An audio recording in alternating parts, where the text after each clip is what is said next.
ജീവിതം തീർന്നുപോയി എന്ന് പറയുന്ന ആരെങ്കിലും ഉണ്ടെങ്കിൽ തീർച്ചയായും ഈ വീഡിയോ ഒന്ന് കാണണം. Welcome to VJ talks.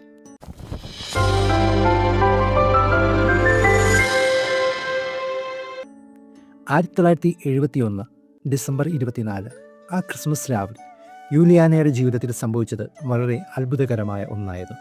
യൂലിയാനയും തൻ്റെ അമ്മയും കൂടെ വിമാനത്തിൽ യാത്ര ചെയ്യുമ്പോൾ ആമസോൺ കാടുകളുടെ മുകളിൽ വെച്ച് ശക്തമായ കാറ്റും മഴയും ഇടിമിന്നലും മൂലം ഇടിമിന്നലേറ്റ് ആ വിമാനം കത്തുപിടിക്കുകയും ആ വിമാനം ഒരു കത്തിച്ചാരമായി നിലംപതിക്കുമ്പോൾ യൂലിയാന മാത്രം ആ സകല യാത്രക്കാരിൽ നിന്നും രക്ഷപ്പെട്ടത് എന്ന് പറയാം. പക്ഷേ യൂലിയാന വന്നു പതിച്ചത് ആമസോൺ കാടുകളുടെ നടുവിലായിരുന്നു. നമുക്കറിയാം, വളരെ ഭയാനകരമായ ഒന്നാണ് ആ കാടെന്ന് പറയുന്നത്.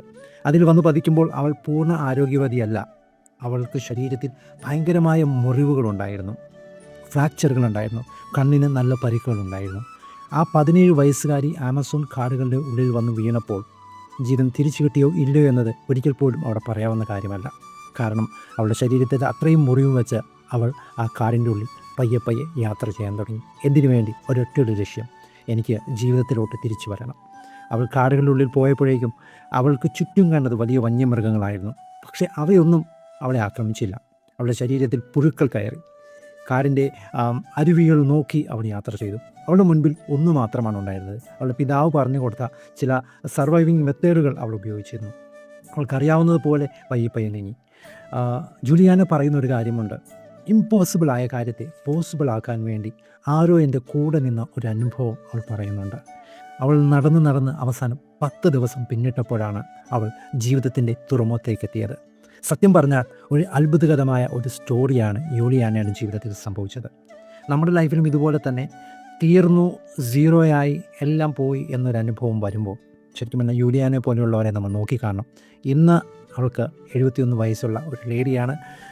സത്യം പറഞ്ഞാൽ അത്ഭുതം തോന്നും, ഭയങ്കരമായ അത്ഭുതം തോന്നും. എങ്ങനെ ഇമ്പോസിബിളായ കാര്യത്തെ പോസിബിളാക്കി തീർത്തു. അദൃശ്യമായ ഒരു കാര്യത്തെക്കുറിച്ച് അവൾ പറയുന്നുണ്ട്. എനിക്ക് പറയാം, നമ്മുടെ ലൈഫിൽ ഇതുപോലെ ഒരു അദൃശ്യമായ കാര്യം നമ്മുടെ കൂടെയുണ്ട്. വചനം വായിക്കുന്നവരാണെങ്കിൽ തീർച്ചയായിട്ടും കാണാം, വചനത്തിൽ വ്യക്തമായ യേശു കർത്താവ് എഴുതിയിരിക്കുക, ഞാൻ നിന്നെ ഒരു നാളും ഉപേക്ഷിക്കുകയില്ല. മറ്റൊരു ഭാഗത്ത് ഇങ്ങനെ എഴുതിയിരിക്കുന്നു, കൂരിരുളിൻ്റെ താഴ്വരയിലൂടെ നീ നടന്നു പോയാലും നിനക്കൊരനർത്ഥവും സംഭവിക്കുകയില്ല. ഇതൊക്കെ തന്നെയാണ് ഇവിടെ യൂലിയാനയുടെ ലൈഫിലും എനിക്ക് കാണാൻ കഴിഞ്ഞത്. ജീവിതം തീർന്നെന്ന് തോന്നുന്ന മൊമെൻറ്റിൽ കർത്താവ് കൂടെ നിന്നു. നമ്മുടെ ലൈഫിലും അതുപോലെ ഒരു പുതിയൊരു അനുഭവത്തിലോട്ട് വരട്ടെ. നമ്മളും ജീവിതമാവുന്ന തുറമുഖത്ത് ജയത്തോടെ എത്തിച്ചേരുവാനിടവരും.